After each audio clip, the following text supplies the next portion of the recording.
Merkel Media. What does the goddamn line say, Tony? Please do not use gendered language. Then what? I'll be arrested, put in airport jail? Look, you're going completely sideways, man. It's a big club, and you ain't in it. How dare you? Mr. Speaker, the President of the United States. I'm Chris Hansen with Dave on NBC. Jack Marius Tack-Theratrix. Hi, I'm Spartacus. Keith Jackson, Sacramento, he, him. Steven Seagal. Sex offender guy. I'm Keith Morris. This is Mumbai Gudafi. I'm Rick James, bitch. Sorting through the lies. The hijacker's passport was found blocks from the World Trade Center crash site, if you can believe that. We cannot track $2.3 trillion in transactions. And uncovering the centuries-long plan for world domination. Learning about Cuba, having some food. Let's talk about Chinese people. Have you ever been in a Turkish prison? Swangles and Fort Lauderdale? I have sent 6 of my Libyan missiles to blow up the CS hardware department. Nothing could be more fun than jumping off a cliff with 2 German bisexuals. Oh, you English are so superior, aren't you? Thank you, comrade. And now, macroaggressions. That's what assholes call it. With your host, Buddy, I don't know who you are, but you're about to get chlamydia. Charlie Robinson. Hey, Whitey, where's your hat? You want to drop the blame on Charlie and say it's all Charlie's fault. He was a retard. I get some goddamn diuretic.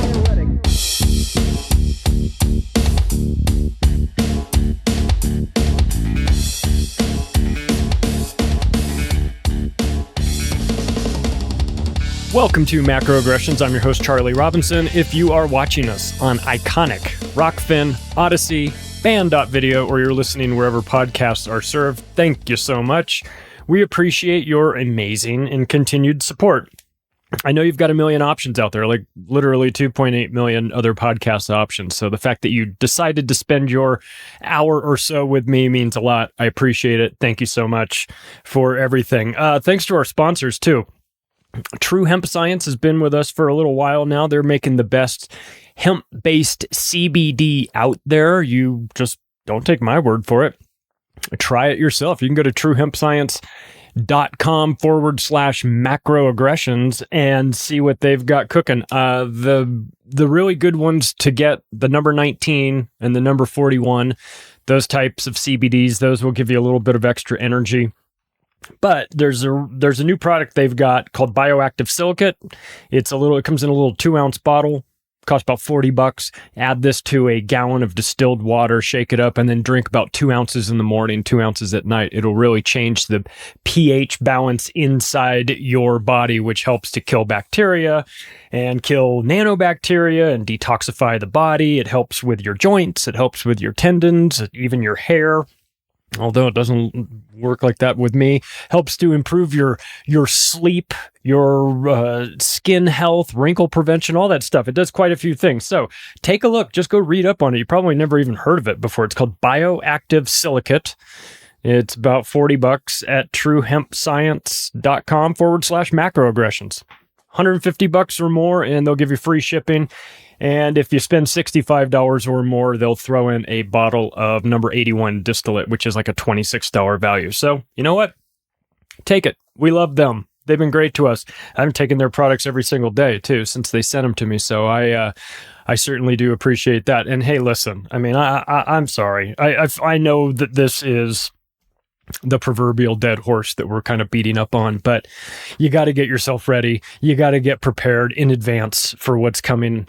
By this point, if you've been listening to this show for an extended period of time, you're probably sick of me talking about it, and I understand that. But for those of you that are new, and I know that this show is growing faster than I ever thought it would, look, the object of this show is to talk about things that the mainstream media isn't talking about, to get ourselves real honest about where we are currently and where things are going, and then do something about it. Proactive. Proactivity is what it's all about, not reactive. Anyone can watch MSNBC, feel scared, and react to that. What you really want to be doing is be proactive, know what's coming before it comes. You don't want to get into some sort of gladiator duel against some bastard who's got the last package of toilet paper, as we saw during COVID, or maybe is, has the last bag of rice. So be proactive. Take care of this well in advance. You can go to preparewithmacroaggressions.com. It's the landing page that was set up for us by My Patriot Supply, and they have got everything. You can really, if you're so inclined, you can sit down in your computer and in about 10 minutes have it all sorted out. All your food, 4-week supplies of food, 3-month supplies of food, you can take care of all of that. Survival coffee, they've got it. You want water filtration, air purification, they have that. Camping gear, whatever. Power generation items, they have that too. They've got everything. They really do. And if you're already set up and prepared because you know what's coming and you don't want to be the last person to figure it out, well, who in your family doesn't have it figured out? You can always buy something and have it sent to them. If you're so inclined, if you're nice, or maybe you're not nice, I don't know. If you're like, I've been tired of my aunt calling me a conspiracy to send her any emergency food. She can eat rats for all I care. Seriously, you've got friends out there. They haven't figured it out yet. If you're so inclined, you can go to preparewithmacroaggressions.com and hook them up. They will thank you at some point. I don't know. I don't like to talk about talk about this stuff in a fearful way because I don't want us to be fearful. I think that's probably the worst way to view this. I want us to be honest, though.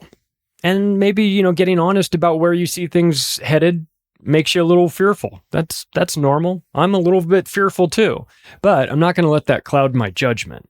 And I want to get out in front of things. And in America, though I would suggest it's not limited to America, but in America, our government loves emergencies. They love to keep you in fear. They love to keep you in a perpetual state of emergency for a variety of reasons. And that's really what we're going to talk about today, because the American government has created a never-ending state of emergency. It used to just be that back in the old days, you would hear, dun, dun, dun, breaking news, and it would come on your TV. You'd be doing something else and you'd hear it kind of out, from the other room, and you'd go, oh shit. Did the president just get shot? And then you go in and the president just got shot, like John Hinckley, shoots the president. And you're like, holy shit. That's what breaking news used to be. The media has bastardized that, of course, because they do everything. And now breaking news is there's a decision in the Johnny Depp Amber Heard trial. And you're like, seriously? This is life-changing, important news that I need to be scared into running towards my television for? It's preposterous. But it's because it's like a drug addict. You can only, it takes more and more to get you high. After a while, you start to build up a tolerance. We've built up a tolerance to insanity. Be shot if I hear breaking news anymore. You know what I mean? I mean, not really, but it better be something serious is my point. And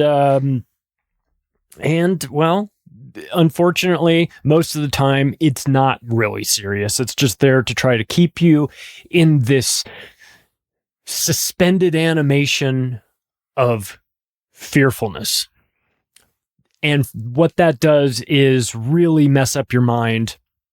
It creates very unhealthy places from which to make decisions. When you're in that fight or flight mode, you're going to be making short-term decisions that will get you out of the immediate danger, but it might set you up for a catastrophe the next day or weeks later. You cut off you're stuck in a bear trap, and so you saw off your right foot to get out of it. You've solved the short-term problem, but now you are going to have a long-term problem, which is you are no longer going to have a right foot. Now, to be fair, what were your other options? You probably would be dead if you didn't do that. So sometimes you have to make these short-term decisions in the fight or flight moment in order to get yourself to another scenario where then you can make different decisions. But it's very important for them to keep you in this state of fear, which is the reason why we're probably never coming out of a state of emergency. They refuse to end it. And I think 9/11 put us into it. And as far as breaking news, dun dun dun goes, 9/11 totally legitimate as far as the justification for breaking news. I think just about everything after that has been questionable, but they kept us in this really low vibrational state of fear, starting at 9/11 and continuing till 5 minutes ago. I mean, it's still here. Because a lot can happen legally when you're in a state of emergency. It's not just a concept. It's not like a state of mind. I'm in an emergency state of mind. Maybe, but that's not what they mean. There's a legal definition to it. And there's some things that happen legally only when you are in a, quote, state of emergency. And these people know this. Like the majority, the overwhelming majority of politicians in the United States are lawyers. They understand the power of words, the meaning, why you use one word over another one, why you use certain terms, and what they technically mean. Not what you think they mean, but what they mean from a legal standpoint. And with a state of emergency in America, too much power has been granted to these politicians. Too little oversight is administered. Too many people have become dependent on it. They're addicted to it. Frankly, the politicians don't know how to govern without it, without the state of emergency. There's a whole lot of steps and hurdles and things that you need to do to go from where we currently are 1 minute to enacting laws that restrict freedom and flexibility and travel and all kinds of things. There's a procedure, but if it's a state of emergency, you get to skip all that nonsense and go straight to the final outcome, which is we just make it happen. And of course, the politicians in Washington are there for a variety of reasons, none of them good, but they're there because they're power hungry or narcissistic or psychopathic or predatory, ego driven. I mean, very few of them actually want to get in there and do something good. Or maybe if they did, they got drummed out of there after their first cycle. Maybe they went there with the best of intentions, saw how filthy it was and went, there's nothing I can do here. I'm going to put a Band-Aid on a guy that's bleeding out. There's no point. So the politicians in Washington have just become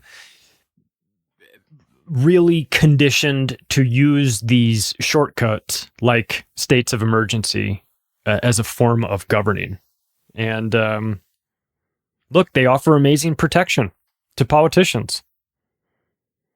It gives them the ability to enact unilateral decisions, meaning they just get to decide what's going to happen, and then it happens. There's no debating in Congress, or we're going to have this House subcommittee to take a look at it. We're going to bring in these experts. We're going to talk about it. We're going to interview this person. What do you think about that? What do you think about it? All that shit goes away. They don't need to worry about that. We're doing it. It's done. State of emergency. Remember, we go to the front of the line and we bypass it. So there's no debate. There's no scrutiny. You just fast track authoritarian ideas under the guise of saving people during an emergency. We're all here to save you. That's what they say. But these emergencies never seem to end. Now, I'm not trying to say that there aren't legitimate reasons for there to be emergencies. Let's say you live in a rural area and there's a big brush fire that's coming your way, and the authorities say we are in a state of emergency, which allows us to just immediately call up backup fire department crews from outside of the county, or it allows us the authorization to activate the airplanes that can drop fire retardant or whatever. I mean, so in those cases, I'm all for it. I understand where they're going with it, and I understand why they're doing it. But fires come to an end.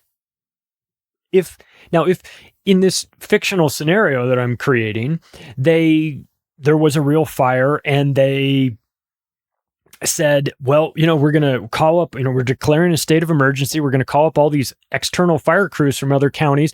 We're going to bring in the plane to put all this out. And then the fire gets put out. And then they keep the state of emergency and they go, and we're going to take your farm and your house and this road and all this acreage here and that gigantic farm that you have. We're going to take that. You'd be like, what the fuck are you talking about? You're not doing any of that stuff. Fire's over. They go, oh no, fire's over. But the state of emergency isn't. Now, that might sound far-fetched, and that might sound, like some sort of weird fantasy, or, you're just making some crazy analogy about this. Okay, maybe. But I'm going to get to a point in this podcast today where I start rattling off a list of executive orders that FEMA put forth, that the president has signed off on and has authorized, that allows them to do just that. So, yeah, I'm making a fake scenario about a fictional fire, but you would be stunned to see how real that actually can be. So we've got a different sort of variety of emergencies, right? They're not all the same. The unprecedented amount of power that gets shifted might be the same, but the reasons for doing so are a little bit different. Let's start with the first one. Start with this very vague public health emergency. Oh, see, you say, like COVID, right? It's a public health emergency.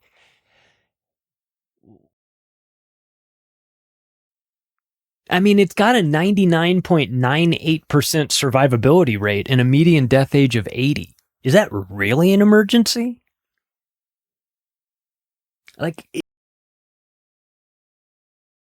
Actually, frankly, the odds sound pretty good.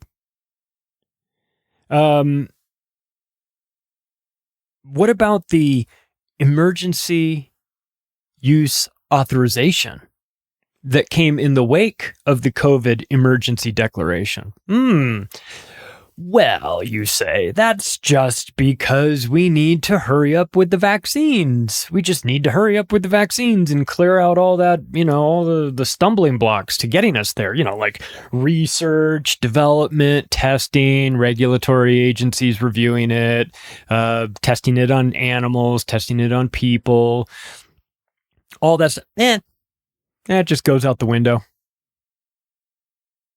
You know what else goes out the window with the emergency use authorization? Your ability to sue these companies. Isn't that convenient? Oh, because it's an emergency. Look, we just have to have these people come in and do whatever they need to do because it's an emergency. You can't be going around suing these good people. They're here trying to help you during a fucking emergency. You should be great. Not plotting lawsuits. Oh, really? Well, what if the product that they're saving us with is actually killing everybody? What about that? Then can we sue them? The answer is no. Because it's an emergency use authorization. And that means you don't get the option to sue. Public health emergency. It's all under the guise of that. What about masks? What about mandating that you wear masks? Box. Say, this mask does not prevent the transmission of COVID-19 coronavirus particles. Oh, God, it's so stupid. What about shutting down stores? It's a health emergency. They sold it to us like, well, you can't go into that local hardware store and, God knows you may have COVID for all you know. And then you go in that store and there's 12 other people in that store and you walk by all of them and you're trying to buy a box of nails. And what if you give those people your COVID? We can't have that. This is an emergency. God damn it. We're going to have to close all these stores. And you go, wait, you can do that? And they go, yeah, we can do that. And you go, oh, I didn't know that. I said, well, yeah, it's technically a public health emergency. We can do that. And you go, so you're going to, I feel like it's Office Space. So you're going to fire Michael and Samir and you're going to give me more money. No, you're going to close down the hardware store and the local ice cream store, but you're going to leave Walmart and Home Depot wide open? Yeah. Because it's an emergency. Correct. Yes. But you're only shutting down the small and medium-sized stores? That's right. Hell of an emergency, huh? I mean, look, we've gone over and over this, so there's no need in rehashing the insanity of the COVID dictates. But just, it's important that you understand that the reason why there even were insane COVID dictates is because public health emergency declaration. And then that starts a chain reaction where it authorizes the emergency use authorization for vaccines, which then makes it so that they don't have to get tested, which then makes it so that you can't, they can be offered, they can be fast tracked, they can skip all this testing. All sorts of things happen as a result of that designation. It wasn't done by accident. It was done by design. What about terrorism? What about an emergency because of terrorism? Like 9/11. What happens in the wake of a domestic terrorist attack? Well, what happens is you get the Patriot Act, and we're going to get into that in a minute. You get a big stack of papers, pre-written, of course, by PNAC and those maniac Republican Zionist douchebags that plotted 9/11. You get the Patriot Act, which was written in advance. It's over 1,000 pages. That turns America into the homeland. Just like the Germans did. And it turns the homeland into a battlefield. Homeland, meaning America, is a battlefield. And you do something that is against what the government wants you to do, then you become now, because of this emergency technicality, you become on the battlefield. No different than if you had a fucking turban on and you were up in the mountains of Tora Bora with an AK-47 and a burro and they caught you there. They would consider you to be an enemy combatant on the battlefield and they would take you to Guantanamo Bay. In America, during this where the homeland is a battlefield, if you decide that you want to call out the government and the media for doing the things that they do, and they deem you to be a threat to them, not because you have guns or anything like that, but because you have words and logic, or you write a book about it, they can deem you as a domestic terrorist and take you away from the battlefield in, I don't know, wherever the fuck you happen to be, and take you and put you in Guantanamo Bay. They can do that legally. Now, I'm not saying it's going to happen to you, but it has happened. And they are within their legal right to do that. And they are within their legal right to do so because of the emergencies that then created the justification for the Patriot Act. And then the Patriot, always with the names, right? Oh, it's the Patriot Act, so patriotic, as it strips away all of your rights. Very patriotic. What about emergencies during civil unrest? George Floyd, anyone? Mostly peaceful protests? Be very, very careful about emergencies during civil unrest, because the rules go right out the window. I mean, in America, they did nothing. The police did nothing during civil unrest. But they can.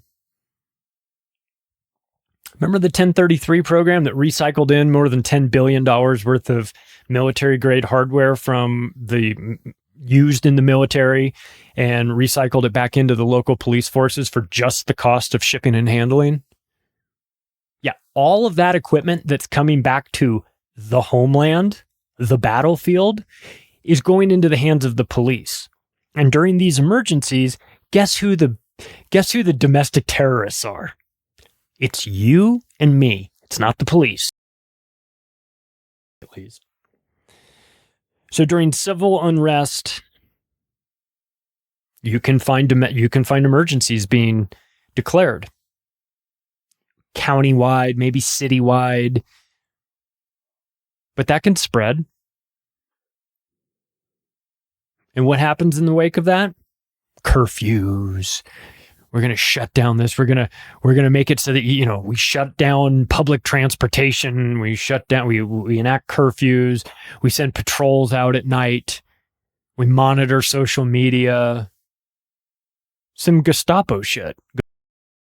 Some China stuff goes. What about an emergency during an economic collapse? Well, we haven't gotten there yet, but the day's not over.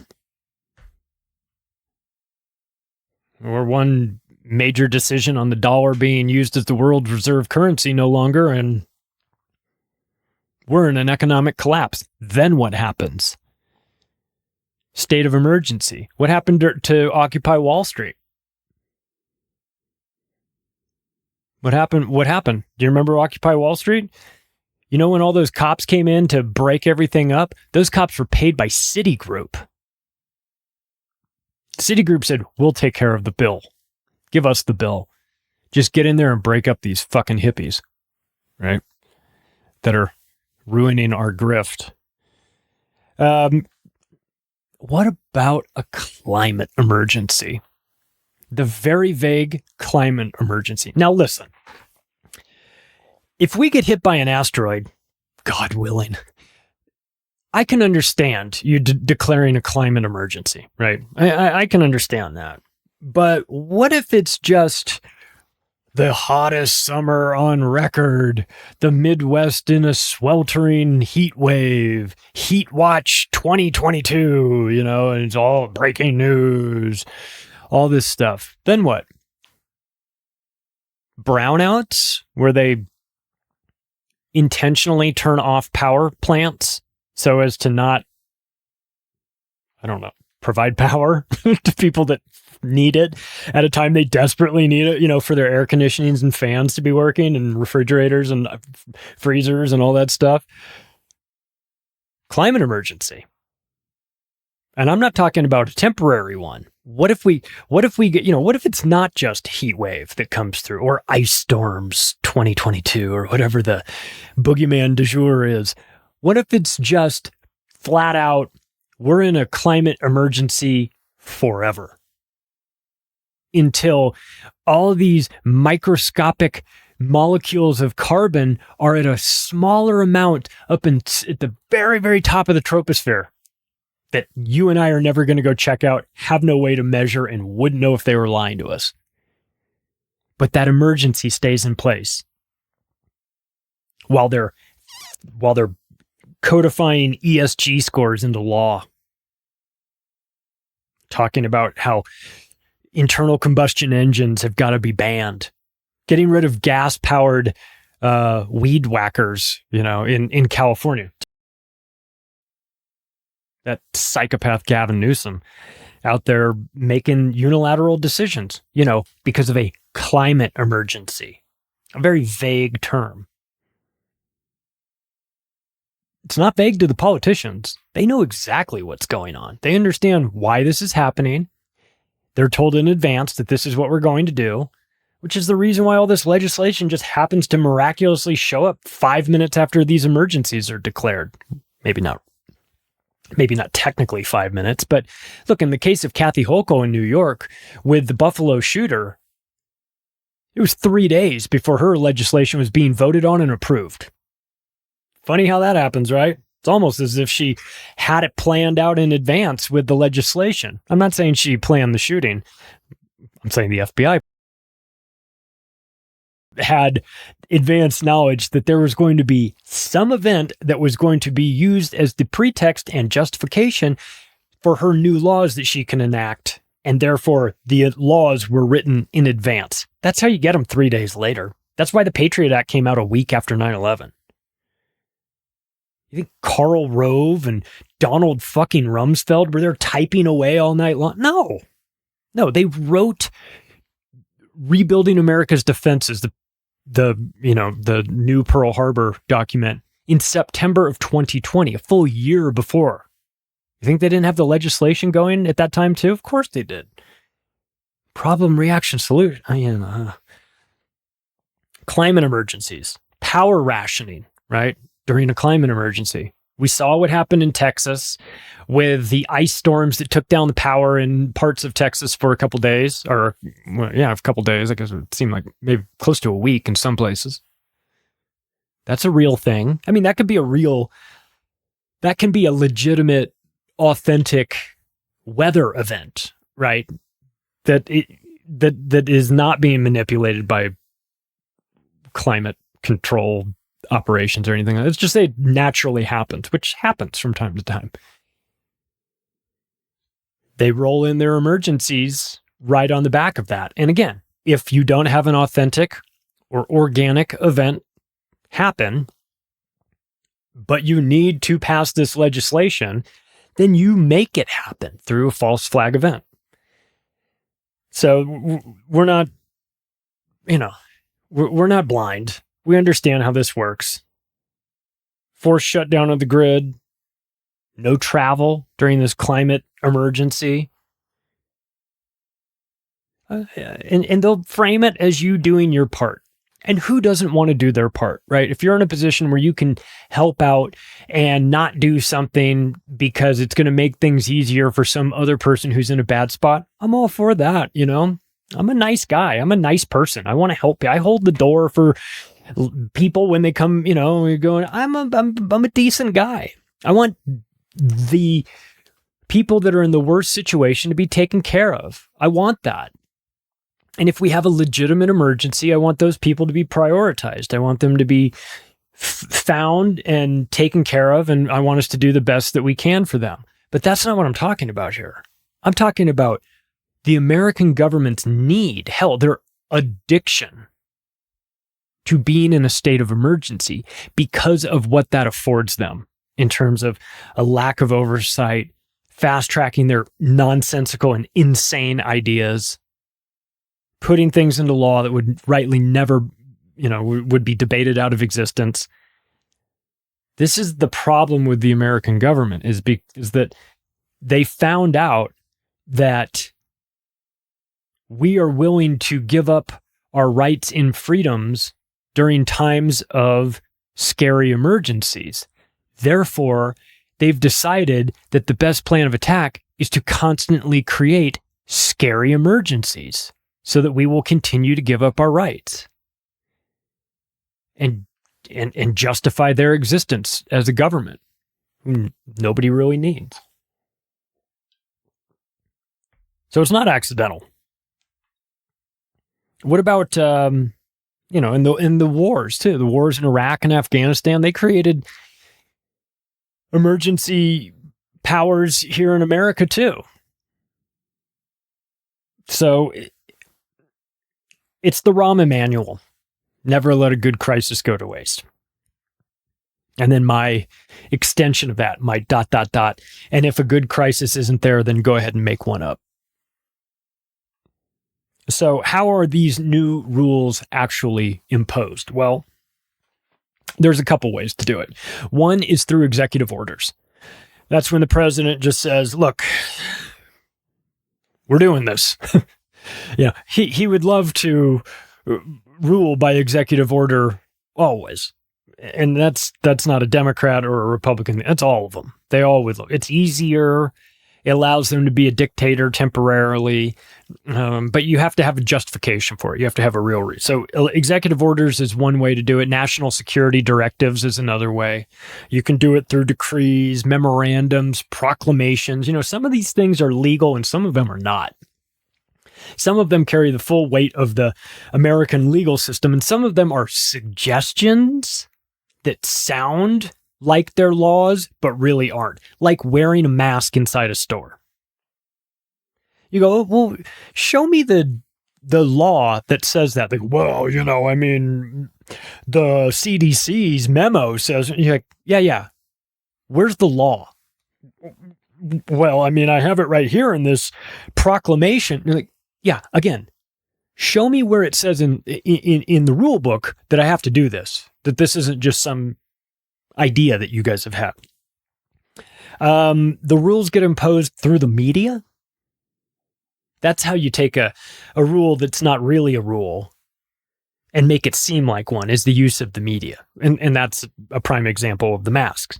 You can, if you just if you watch TV enough or you watch the nightly news enough and you see these experts talking about experts, next thing you know, these rules are being adopted by the citizens and they're really not technically legally binding. But the herd has decided that they're all going to wear masks. And so therefore everyone's like, you have to wear a mask. And again, what are you going to do? You're going to debate some guy at the checkout counter at Rite Aid who tells you have to wear a mask before you come in the store, and you're saying, show me the law. It's not, that's pointless. But peer pressure plays a role in this, and confusion. They can confuse and just outright lies. So they can lie to you and say, this is the way it's going to be. These new rules are imposed because it's now a law. And you go, oh, well, if it's a law, then I guess it's a law. It's a lie, not a law. That happens all the time too. So, restricting the right to travel due to imminent danger to the public health or the physical safety of United States travelers. That line right there. Imminent danger to the public health or the physical safety of United States travelers is why you can't go to Cuba, North Korea, Iraq, or Libya. Now, you may not want to go to any of those places at all.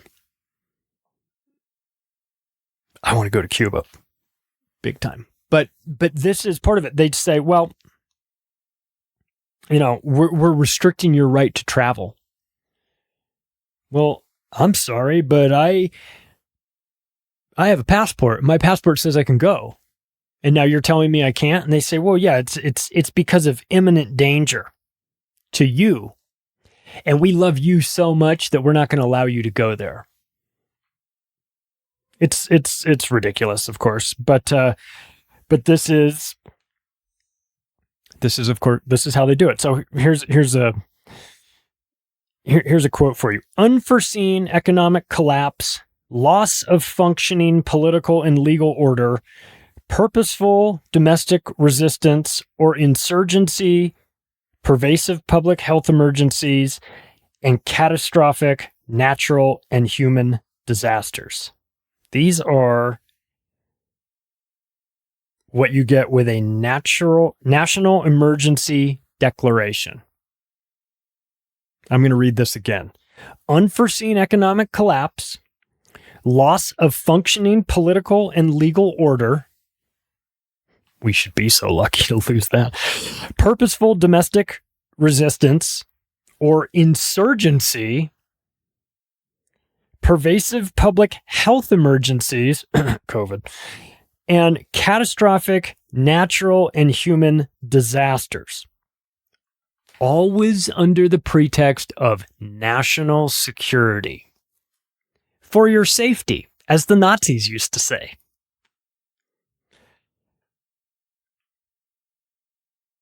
Look, national emergency declarations wind up unlocking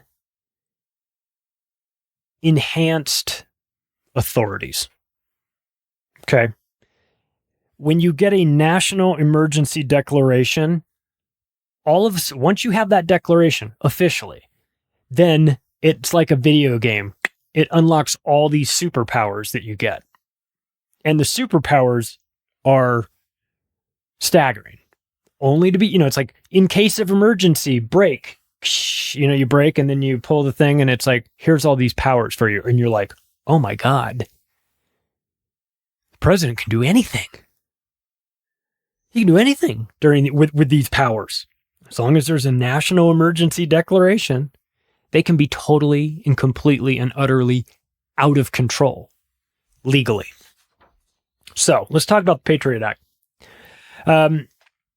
It created obscene amounts of power for the federal government, and the president too. Just an unbelievable amount of lateral movement on just about everything. Indefinite detention, homeland as a battlefield, all that stuff. What their ability to hijack industries I'm going to read through some of these executive orders. They're insane. You'll be like, this sounds fake. But the Patriot Act was basically, look, let's say who it was. It was Dick Cheney or others that worked on it. I'm not going to pretend that it wasn't a group effort of those scumbags over at PNAC, but the main culprits, the other aides, Cheney and Rumsfeld. Homeland is a battlefield, which means involuntary detainment,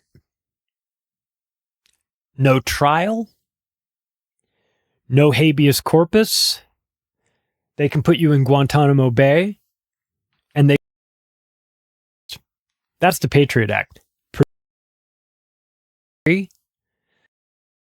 Government unilateral power that just bypasses Congress. It gave some people in government that ability. And those people would be Dick Cheney and Donald Rumsfeld.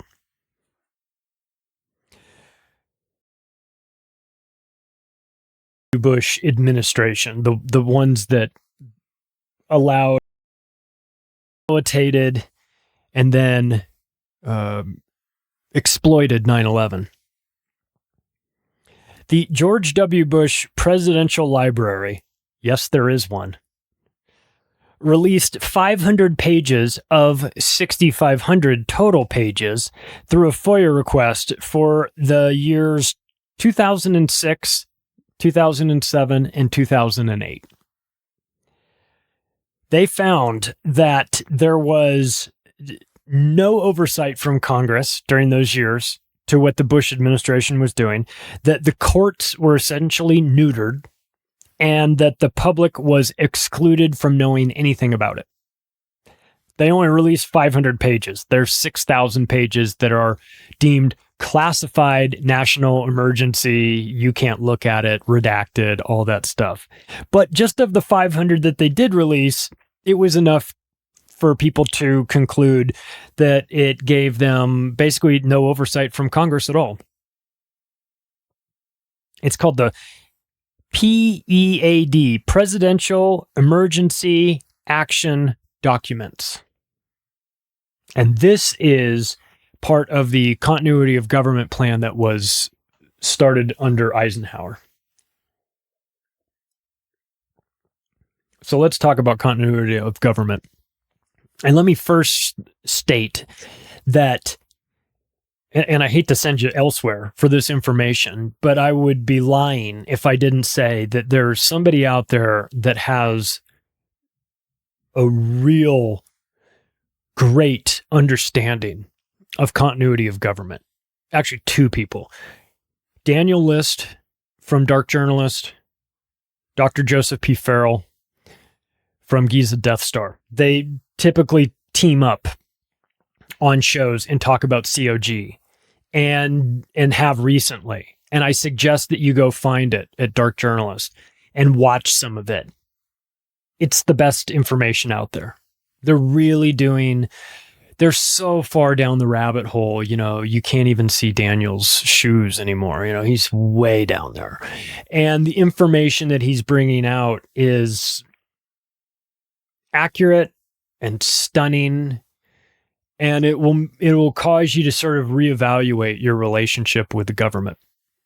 And we're going to talk a little bit about, so COG, continuity of government. This is, what do we do if there's a nuclear war and the Russians launch a bunch of nukes and they hit Washington, D.C. and they hit New York City and they hit our shipbuilding areas and they hit, whatever. They decapitate the brain, so to speak, of the American government. That's a joke in and of itself. But, what do we do, right? It's not the worst thought experiment to have, right? You sort of need to role play this stuff, especially when you're in the Cold War and you're talking about nuking Russia and Russia's talking about nuking you. And you think, well, what do we do if they actually do that? So the concept of continuity of government is, there's nothing nefarious about the idea. It's much like these drills that we talk about, planning for something and practicing and doing drills so that you're better for it. That's all good. The problem is when the drills line up suspiciously with events that wind up mirroring the drills almost identically. That's when you've got a problem. I have no problem with them talking about continuity of government theoretically, or maybe even planning some legal, reactions to this. But it's the wrong people, of course, that come up with this. No, if we just randomly pulled 100 people out of the macroaggressions audience and said, you guys all seem logical and sane and you want to do what's best for this world, let's come up with a plan. I would trust you guys, but politicians in Washington, D.C. to come up with a plan for how to save all of us when they have shown over and over and over and over again that they hate us and have no respect for us. I'm sorry, but these are the wrong people to be planning what to do in the event of an emergency for us. So some of the sort of high-level aspects of continuity of government that you should be aware of. First of all, pretty important one, the Constitution and the Bill of Rights are immediately suspended. You take all those rights that you have, you can kiss them goodbye. We're in a emergency, don't you know? Martial law can. Indefinite detentions are a possibility, likely. Lockdowns, well, it might have been theoretical in 2019, the concept of lockdowns. Well, they might do that. They could do. With a 99.98% survivability rate and a median death age of 80 years. If we have just been hit by a nuclear missile, let's definitely do that. Or the aliens are coming to, just imagine. With what you know about how the government behaves on their best day, what makes you think that of government 9/11-like scenario? No. It allows them to bypass, love to do anyway. It offers an internet kill switch. You get the ability to suspend habeas corpus, which they love. You can create a digital currency, which they're already working on. You can enact travel bans and restrictions, which we've already seen during COVID. You can seize businesses. Well, we've watched them shut them down. And you can repurpose businesses going, you make rubber tires for cars. Now we're going to need you to make rubber tires for these military trucks, whatever, that sort of thing. And again, World War II, stuff like that, we saw samples of this. We saw facilities being repurposed for military use as opposed to civilian use. So it's not unprecedented. It is anchored in some reality of the past. But again, just when in general, when thinking of continuity of government, if you want to sort of get an idea of how it would work, just imagine there's a big event, and then Donald Rumsfeld becomes in charge of the world. That's all you have to do. You just go, good Lord, I'm not interested in that. Right. But that's what you'll get. Or Dick Cheney, and if those guys are dead years from now, well, Rumsfeld is dead. But if Cheney's dead, later, insert whoever your favorite boogeyman is in the government, because that's who will be in charge. The worst person, the worst group of people are set up legally to take this power. So, it just makes you think, like, what could qualify as a national emergency? Monkeypox? I mean, don't laugh. It doesn't have to be reality. It doesn't have to be an actual national emergency. It just has to be perceived as one or legally one. Department of Justice under Trump was responsible for locking down people under COVID, shutting down small and medium-sized businesses, pushing mask mandates, and silencing opposition. That's Trump. That's the guy that's coming to save the day, according to some segment of the population. I wish I had that unrealistic belief. These people aren't coming to save you. That's not what they do. That's not their role. That's not their job. They don't come to save you. They're part of the problem. Now, this emergency, this concept of a national emergency, well, let's expand on that just a little bit. What about an international emergency?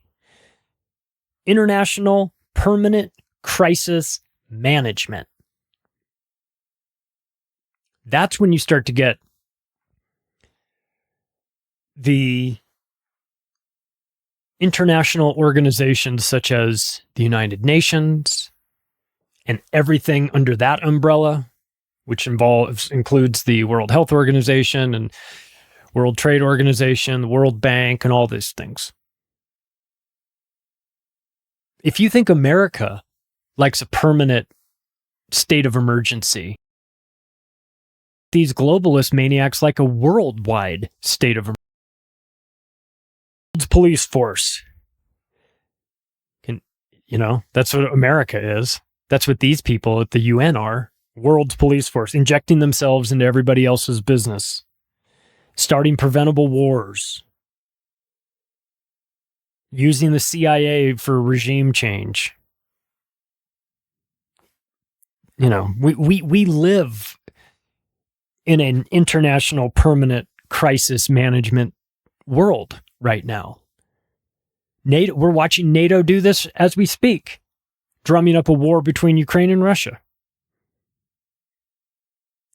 There's this assumption that I think we all make, at least early on we make it, and that is that these people in government and in these organizations are out there trying to prevent crises from happening.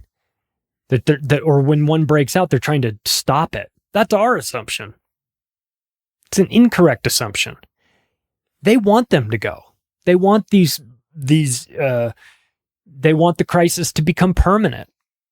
Much for the same reasons why American governments want the crisis to become permanent, because they get undue influence in those situations. And look, let's be fair. There's a lot of money to be made in this. A lot of money. Especially when you make the rules and then you run the companies that profit from the rules that you make. It's a big money maker. And the International Permanent Crisis Management Team has guys like Soros that are starting color revolutions all over the place, and early 2000s in or 2014 in Ukraine, Kyrgyzstan, Arab Spring, the Black Revolution of America in 2020, the Black Lives Matter, Soros fund. These are perfect.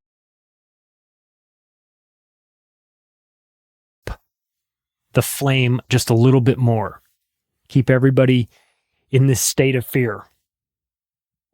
The longer we stay in a state of emergency, the more time they have to strip us of our rights. That's what they do. So I told you I would read some of these executive orders from FEMA. I mean, you've been warned. You're going to think that they don't, they can't be real. They're real. Okay. The FEMA stands for the Federal Emergency Management Agency.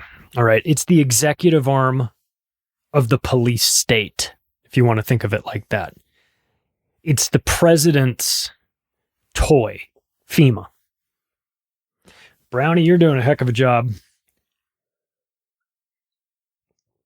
With that warehouse filled with bottled water pallets that you completely ignored and left there while people needed fresh water. But George W. said you're doing a great job, so I guess you are.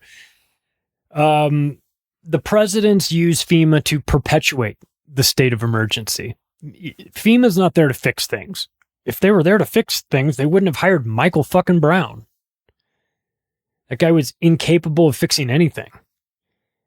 So I think there's some things that you need to know right off the bat. And one thing in particular is that the conspiracy theory surrounding of FEMA camps, well, I've got some bad. FEMA camps are very real. You don't have to take my word for it. You can look it up and find them. They're only hidden to the extent that you are not out there actively looking for them. But they're there, and they're very real, and they're operational, and they all have rail access. I mean, when you need to when you need to fill the boxcars with people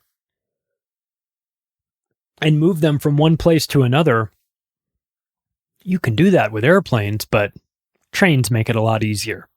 So you're going to find that all of the FEMA camps have rail access, and some of them even have runways for airplanes. So let's talk about this. The president uses FEMA to rule through executive order, meaning it's just a one-sided decree. We're doing this. I'm giving the government, the government is doing this. Executive order number, blah, blah, blah. Here it is. This is what we're doing. So let's read some of the executive orders. And again, I'm not making this up. I'm not that creative. Executive order number 10990 allows the government to take over, plus it gives them control of highways and seaports. Executive order number 10995 allows the government to seize and control the media.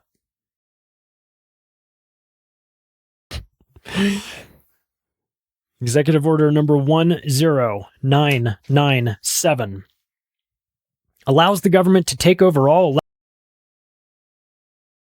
petroleum, fuels, and minerals.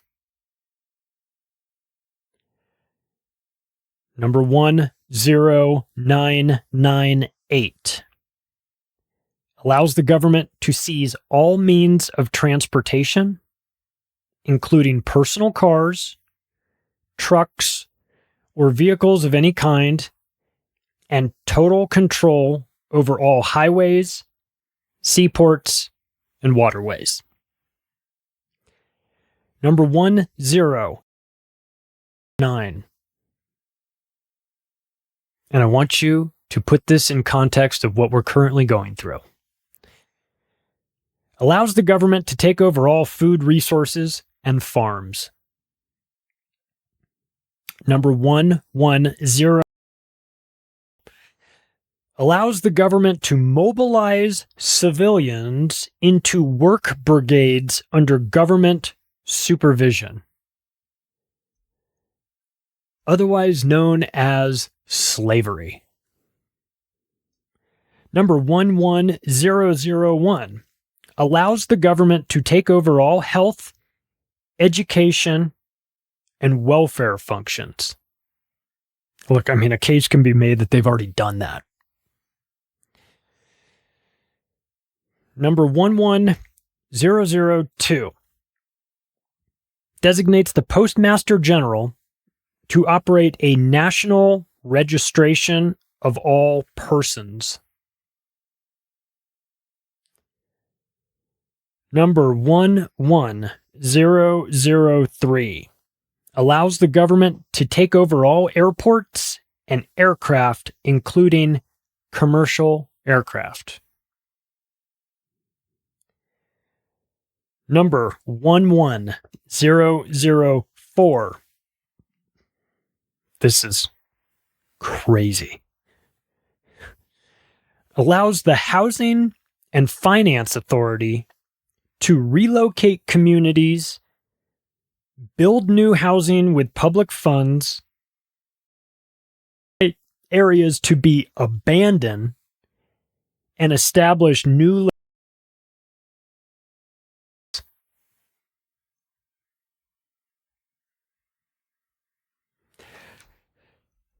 This gives them the right to round you up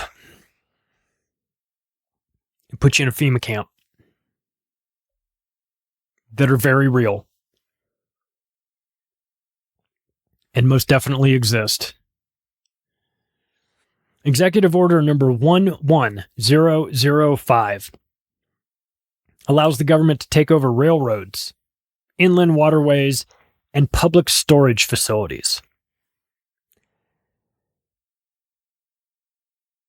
This next one. This is the last one. Number 11921 allows the Federal Emergency Preparedness Agency to develop plans to establish control over the mechanisms of production and distribution, communism, of energy sources, wages, salaries, credit, and the flow of money in U.S. financial institutions in any undefined national emergency. Again, much like the Smith Modernization Act of 2012, which legalized propaganda inside the United States to be used on Americans, the original Smith-Mundt Act prohibited that. It was 1948. It said, we've just come out of World War II. There was a lot of propaganda. We saw how bad that can be and how devastating that is. So we need to make sure that we don't do that anymore because, the Nazi thing, and we just don't want to do that. So let's make it so, we can still use propaganda on everybody else, but not on our own people. It sets you up for a disaster, right? Now, that Smith-Mundt Act of 1948 was in effect and was fine. Wasn't set to expire, didn't need to be renovated or revitalized or messed with at all. Then Obama came around and created the Smith-Mundt Modernization Act of 2012, which changed that, which allowed there to be propaganda used in America on Americans. My point of this is this. They didn't change that law to not use it. Obama didn't make the Smith-Mundt Modernization Act legalize propaganda to not use propaganda. That's the point of it. They set it up. Now, again, and I say this every time, I'm not trying to pretend like there wasn't propaganda prior to that. There clearly was for a long, long time. But they took that extraordinary step of legalizing it because they intended to use it. Okay? And when the government has all these executive orders where they can take everything you own, they can control the flow of money in U.S. financial institutions in any, quote, undefined national emergency? What is that? Please, an undefined national emergency? I'm sorry, you're going to need to define that. If you're saying that they have this Federal Emergency Preparedness Agency, who's run by who the fuck knows, has the ability to establish of production. We're talking about fucking communism. That is literally what they talk about, communism. And they just keep it so open-ended in any undefined national emergency. This is dangerous, right? So, look, we've said a lot. Okay.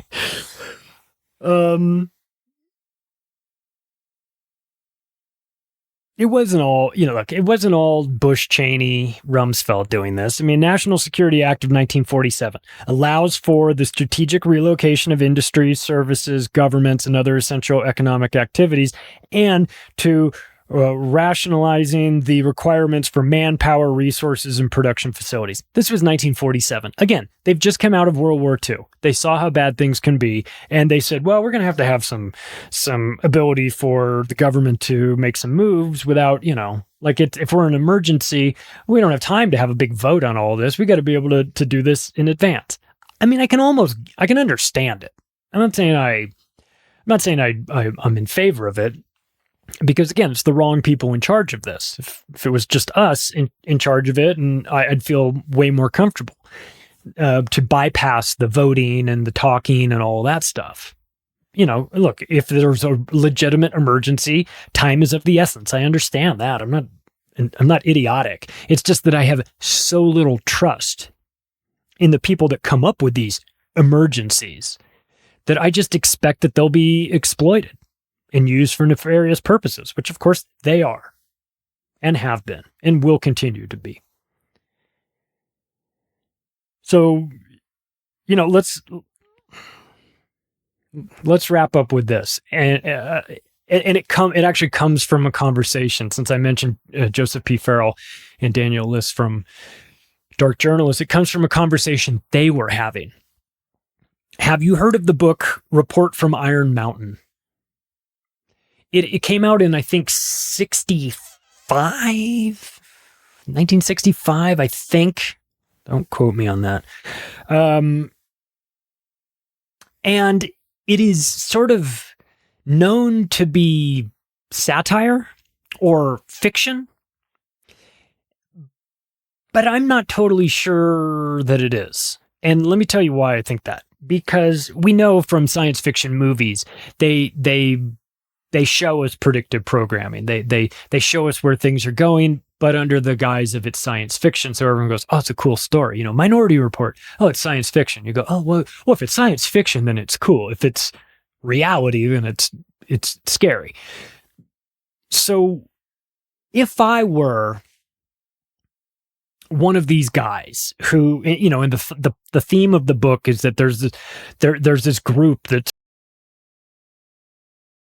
the country, America, through emergencies and all this, and that one guy had a bad feeling and thought it was really horrible, and then leaked this information to the writer, and then the writer wrote the book. That's the fictional thing. But what if it's not fiction? What if that's the cover story? What if the cover story is that this is fiction? What if what they're talking about was true? Top secret 3-year study that concludes that we live inside a, quote, war. That this war system is what's responsible for. You can go listen to my episode called The United States of Lockheed Martin, and I think that you would probably come away acknowledging that we currently do live in a war system that is held together by the military information terror complex. And that they invent